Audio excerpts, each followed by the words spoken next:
I would always arrange to make the first contact on the first lesson in front of the clubhouse. It was just easier for everyone to find you.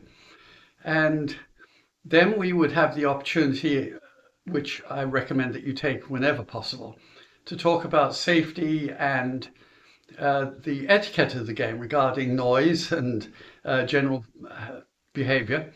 As we walked down past a lot of golfers hitting on the range to the area that I would use, which was at the far end on the grass. And safety is by far the biggest part of that process. So having got everybody together, greeted them, I would walk them down past the range, explaining that a certain decorum was required, that people were concentrating on their lessons and didn't want to be disturbed. And also to start to point out the safety features of a driving range. The first thing to point out on any driving range is that the stalls are quite close together, and behind them there's a row of what are generally bag stands. Now, I would at that point out that I'm going to be spacing them farther apart for safety reasons, but that for future reference, for many, I hope, decades of practicing golf, that they would recognize the inherent danger of being so close to your neighbor who's busy on their own game and maybe taking practice swings in a way that could threaten you. So I would point out that the bag stands were there also in a valuable way, because sometimes when you're hitting golf balls, whether it's on a group lesson or many years later when you're just practicing your game, you'd want to go somewhere else, like to get some water or go to the restroom, get more balls. And you should always exit behind the bag stands before you go anywhere. If you go up and down the driving range line on the interior of the bag stands nearer to the hitters, sooner or later that's going to catch you out. So once we got down to the area where I would teach, I would have them put their golf clubs wherever I'd chosen to have them. And I by then had already set up the teaching area. And here's how I did it. I would take yellow golf balls, because generally they're a different color from the ones being used on the range.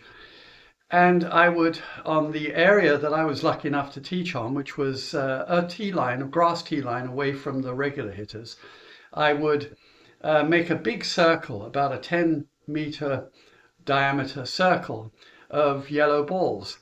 And then I would put a smaller circle in the middle. More about that later. So they've got all their bags, their water if necessary, off to one side. And I've got this 2 concentric circles of yellow balls.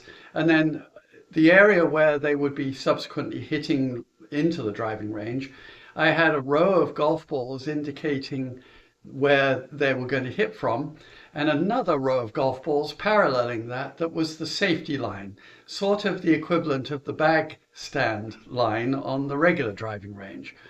And at each hitting station, I would have one ball to indicate that this is where you're hitting from, a yellow one, and then a pile of 6 golf balls, white ones. More about that later.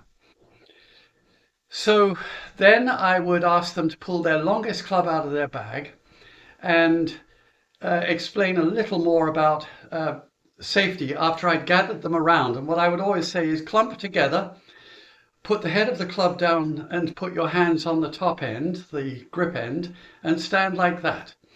And that it's an act of good discipline and good etiquette, because you're often quite close to another person with whom you're playing while they're trying to hit a golf shot. And so that's how you should do it.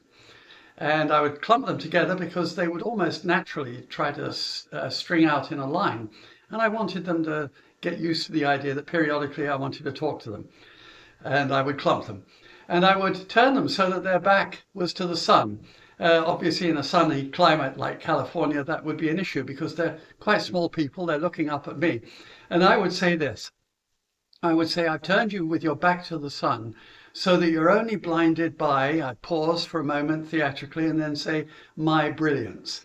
And there'd be a little chuckle.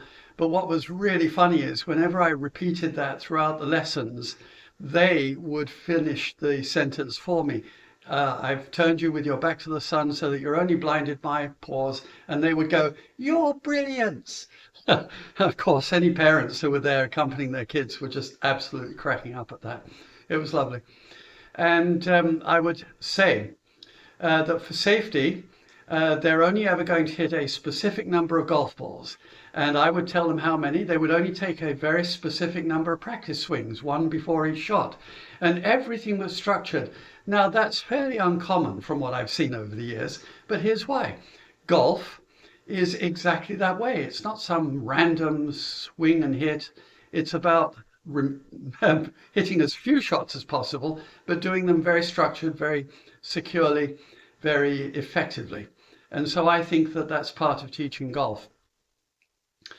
Then I would start to talk about the history of the game. I would ask, who knows how old golf is? And people would guess 100 years, something like that, and would be surprised when I say, well, it's very much over 500 years, possibly as much as 6 or 7, and they can't prove it, but they know it's at least 500 years old.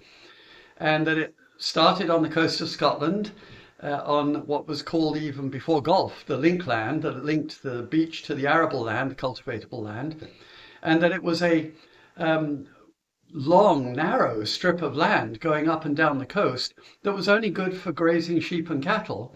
And that it's really a trick of that husbandry that makes golf even possible, because there are actually very few places in the world where you can hit a small ball across country and go find it again. This was one of those rare places. And so the game started in Scotland, and I would ask them, do you know what the capital of Scotland is? Edinburgh. And I would say, but its real old-fashioned name was Auld Reekie. And I would do it with that Scottish accent. And throughout the lessons, I would ask them these questions again to see if they were paying attention, which they always were. And they would actually take a stab at saying it with the Scottish accent, which was lovely. Auld Reekie, by the way, because it was so smoky in the 17th and 18th century that it got its name from that. So then I would start to talk about how to form the golf swing. And here's how we would do it. With that long club that they're standing there so nicely with, I would then make them stand around that larger circle of yellow balls, and then hold the club out, pointing it at the neighbor as if they're fencing, and spread out until they can't touch their neighbor's club. That would be enough space. And then I would show them the one-hand swings that you've seen probably a few of my videos that outline. Then that would be how I start each of the full swing lessons, because repetition is wonderfully important. And we would do that. Then I'd have them put that club away and get a short iron out, possibly a pitching wedge, possibly an 8-iron, depending on what they had. And that same circle with the smaller circle in the middle was now going to be the target for chipping, in anticipation of which, around the perimeter of the tee line in the slightly thicker grass and down a slope, because quite often tee lines and greens for that matter are mounted up, I had a yellow ball, this is where you're going to hit, a safety line behind which the partner would stand, more about that later, and then a half a dozen white golf balls. And you would do it aimed at that circle, but not with kids all around it firing into the middle, because it's obviously a little dangerous.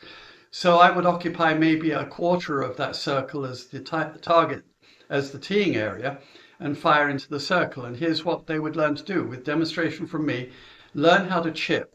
And by now I would have divided them up into pairs. And the person who's watching would be scoring and cheerleading, and the person who's hitting would have a specific number of shots that they would hit. And I would score it this way. If you got into the bigger circle with a chip shot, that was 1 point. If you got it into the small circle, that was 3. And I would say, how many if you hit 6 balls?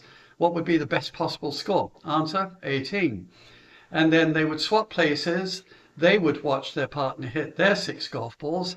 And then I would ask what the scores are, get them together, clump them together, sun behind them, and give a shiny and nearly new ball to the winner. And then we would get to, after we'd picked up the balls, then we would get to the long game part of the process. More about that in a moment.